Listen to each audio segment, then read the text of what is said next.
మహిళలు తలుచుకుంటే ఏదైనా సాధించగలుగుతారు అనే మాట విన్నాం. ఏదో చిన్న చితక నేరం అనుకునేరు కాదండోయ్, ఓ పెద్ద నేరమే చేసింది. మహిళ చేసిన నిర్వాకం వల్ల ఓ దేశమే అతలాకుతలం అవుతోంది. అవునండి, ఇది నిజం. ఆ మహిళ చేసిన మోసం ప్రస్తుతం ఆ దేశాన్ని కుదిపేసింది. ప్రజల సొమ్మును కాజేసి ప్రస్తుతం వార్తల్లో నిలిచింది. దీంతో ఆమె చేసిన నేరం ఏంటని ప్రజలు తెగ చర్చించుకుంటున్నారు. అసలు ఏం జరిగింది? ఆ మహిళ చేసిన మోసం ఏంటి?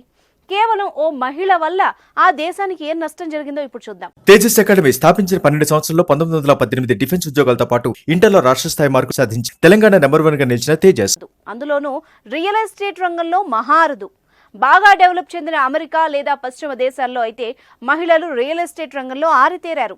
ఆసియాలోనే ఓ మాదిరి డెవలప్మెంట్ ఉన్న దేశమైన వియత్నాంలో మాత్రం ఓ మహిళా వ్యాపారి అతి భారీ మోసానికి పాల్పడినట్టు తేలింది. అసలు విషయం ఏమిటంటే, ప్రపంచ దేశాల్లో కాస్తో కూస్తో వినిపించే పేరు వియత్నాం. ఒకప్పుడు అమెరికాకు ఎదురు నిలిచి యుద్ధం చేసి ఆ దేశం తోక ముడిచేలా చేసిన ఘనత వియత్నాం సొంతం. ఈ దేశ జనాభా 10 కోట్ల వరకు ఉంటుంది. జనాభాలో ఆసియాలో 9వ స్థానంలో ఉంది ఈ దేశం. వియత్నాంలో తాజాగా $100 కోట్ల మోసం వెలుగులోకి వచ్చింది. మొత్తం దేశంలో రియల్ ఎస్టేట్ టైకూన్ అని భావించే మహిళ ఏకంగా $12.5 బిలియన్, అంటే భారత కరెన్సీ ప్రకారం 1,00,000 కోట్లకు పైగానే ప్రజల సొమ్మును కాజేసినట్టు తేలింది. ఆమె కారణంగా నష్టపోయిన వేలాది మంది లబోదిబోమంటున్నారు.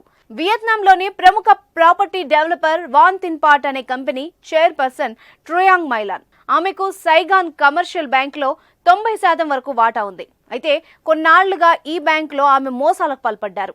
నకిలీ రుణ దరఖాస్తులు పెట్టి కోట్లకు కోట్లు జేబులో వేసుకున్నారు. వాటిని తిరిగి చెల్లించకపోవడంతో మొత్తానికే మోసం వచ్చింది. బ్యాంకు లావాదేవీలు ఆగిపోయే స్థితికి వచ్చింది. దీంతో ఈ బ్యాంకులో డబ్బులు దాచుకున్న దాదాపు 42,000 మంది సామాన్యులపై ఈ ప్రభావం పడింది. 2018 నుంచి 22 మధ్య మైలాన్ అనే మహిళ 916 నకిలీ దరఖాస్తులు సృష్టించి బ్యాంకు నుంచి $304 ట్రిలియన్ తీసుకున్నట్టు అధికారులు గుర్తించారు. ఇది మొత్తం $12.5 బిలియన్ పైమాటే. 2022లో ఈ కుంభకోణం బయటపడగా గత ఏడాది అక్టోబర్లో పోలీసులు మైలాను అరెస్ట్ చేశారు. అప్పటి నుంచి ఇప్పటి వరకు ఆ బ్యాంకులోని డబ్బులు స్తంభించిపోయాయి. కనీసం వడ్డీ కూడా రాలేని పరిస్థితి ఏర్పడింది. దీంతో వందలాది మంది బాధితులు రోడ్డెక్కి ఆందోళనలు చేపట్టారు. ఈ భారీ స్కామ్లో మైలాన్తో పాటు మరో 85 మందిపై పోలీసులు కేసు నమోదు చేశారు. ఈ కేసులో బ్యాంక్ మాజీ ఎగ్జిక్యూటివ్లు, ప్రభుత్వ మాజీ అధికారులు కూడా ఉన్నారు. లాన్ సంపద విలువ 2022 నాటికి ఆ దేశ జీడీపీలో 3% ఉంటుందని అంచనా వేశారు. ఒక్క మహిళే దేశాన్ని మొత్తం కుదిపేసిందంటే పలువురు ముక్కున వేలేసుకుంటున్నారు.